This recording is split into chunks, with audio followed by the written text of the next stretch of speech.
Mark chapter 5. Then they came to the other side of the sea, to the country of the Gadarenes. And when he had come out of the boat, immediately there met him out of the tombs a man with an unclean spirit, who had his dwelling among the tombs, and no one could bind him, not even with chains, because he had often been bound with shackles and chains, and the chains had been pulled apart by him, and the shackles broken in pieces. Neither could anyone tame him. And always, night and day, he was in the mountains and in the tombs, crying out and cutting himself with stones. When he saw Jesus from afar, he ran and worshipped him. And he cried out with a loud voice and said, "What have I to do with you, Jesus, Son of the Most High God? I implore you by God that you do not torment me." For he said to him, "Come out of the man, unclean spirit." Then he asked him, "What is your name?" And he answered, saying, "My name is Legion, for we are many." Also he begged him earnestly that he would not send them out of the country. Now a large herd of swine was feeding there near the mountains. So all the demons begged him, saying, "Send us to the swine, that we may enter them." And at once Jesus gave them permission.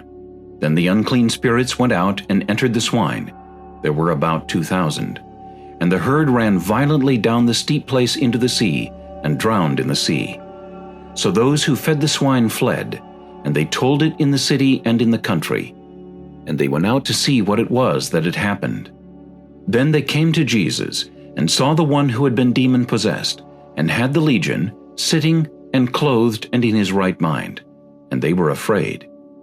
And those who saw it told them how it happened to him who had been demon-possessed, and about the swine. Then they began to plead with him to depart from their region.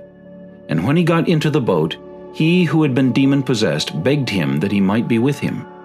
However, Jesus did not permit him, but said to him, "Go home to your friends, and tell them what great things the Lord has done for you, and how he has had compassion on you." And he departed, and began to proclaim in Decapolis all that Jesus had done for him, and all marveled. Now when Jesus had crossed over again by boat to the other side, a great multitude gathered to him, and he was by the sea. And behold, one of the rulers of the synagogue came, Jairus by name. And when he saw him, he fell at his feet, and begged him earnestly, saying, "My little daughter lies at the point of death. Come and lay your hands on her, that she may be healed, and she will live." So Jesus went with him, and a great multitude followed him and thronged him. Now a certain woman had a flow of blood for 12 years, and had suffered many things from many physicians. She had spent all that she had, and was no better, but rather grew worse. When she heard about Jesus, she came behind him in the crowd, and touched his garment. For she said, "If only I may touch his clothes, I shall be made well." Immediately the fountain of her blood was dried up, and she felt in her body that she was healed of the affliction. And Jesus, immediately knowing in himself that power had gone out of him, turned around in the crowd and said, "Who touched my clothes?" But his disciples said to him, "You see the multitude thronging you, and you say, 'Who touched me?'" And he looked around to see her who had done this thing. But the woman, fearing and trembling, knowing what had happened to her, came and fell down before him, and told him the whole truth. And he said to her, "Daughter, your faith has made you well. Go in peace, and be healed of your affliction."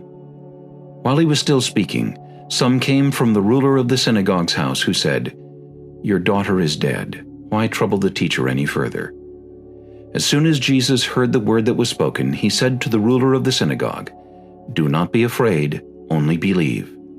And he permitted no one to follow him except Peter, James, and John the brother of James. Then he came to the house of the ruler of the synagogue, and saw a tumult and those who wept and wailed loudly. When he came in, he said to them, "Why make this commotion and weep? The child is not dead, but sleeping." And they ridiculed him. But when he had put them all outside, he took the father and the mother of the child, and those who were with him, and entered where the child was lying.